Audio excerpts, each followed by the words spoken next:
देखेंगे बच्चों, यहां पे एक क्वेश्चन दिया गया है। ये जो टॉपिक है ये सिंपल इंटरेस्ट टॉपिक का है और ये क्वेश्चन आपके एग्जाम के लिए काफी इंपॉर्टेंट है।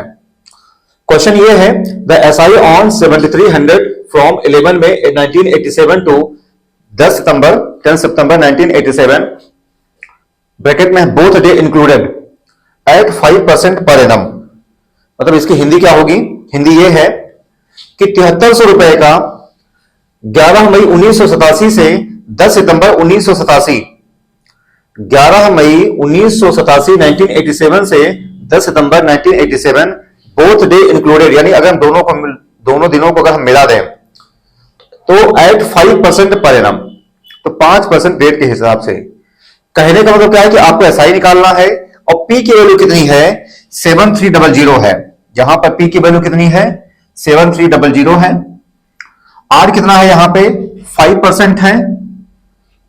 और टाइम जो दिया गया है यहां पे, जो टाइम है यहां पे, टाइम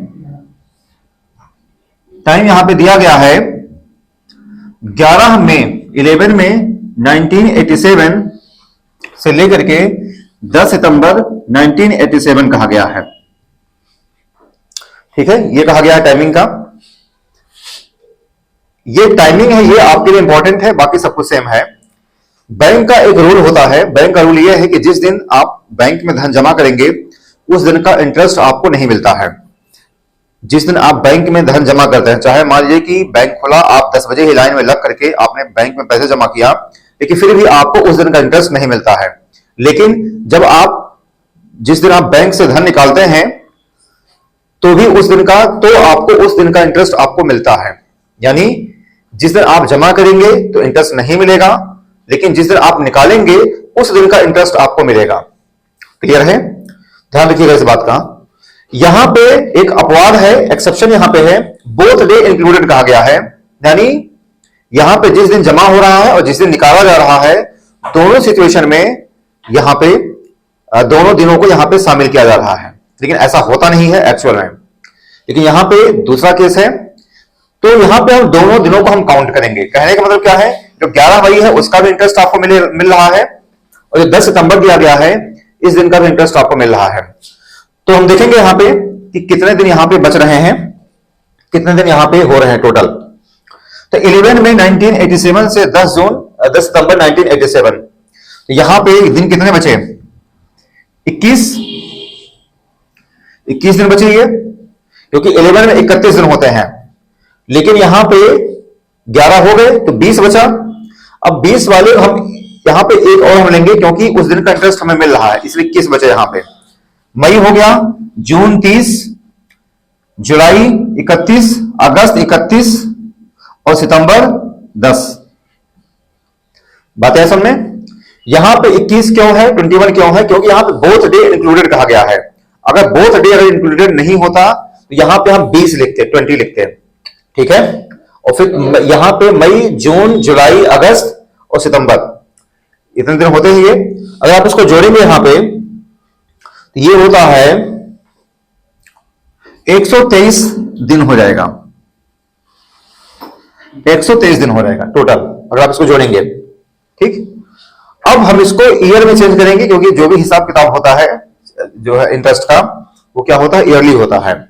तो हम टाइम की बात अगर हम बात करें यहां पे तो 123/365 यहां पे ईयर हो जाएगा ये, क्योंकि ये डेज है। अगर हम इसको ईयर में चेंज करेंगे तो क्या कर देंगे हम? 365 से डिवाइड कर देंगे। ठीक, अब आगे देखेंगे यहां पे एसआई पूछा गया है। तो एसआई का फॉर्मूला मैंने आपको बताया पहले भी है, एसआई PRT/100 होता है ये। ठीक है, पी की वैल्यू कितनी है? ऊपर दिया गया है 7300। आर की वैल्यू कितनी है? 5 है। और टी की वैल्यू यहां पे दिया है 123/365 और नीचे यहां पे 100 हो जाएगा। ठीक है यहां तक। अब आप इसको सिंप्लीफाई कर लीजिए, वही हमारा आंसर हो गया।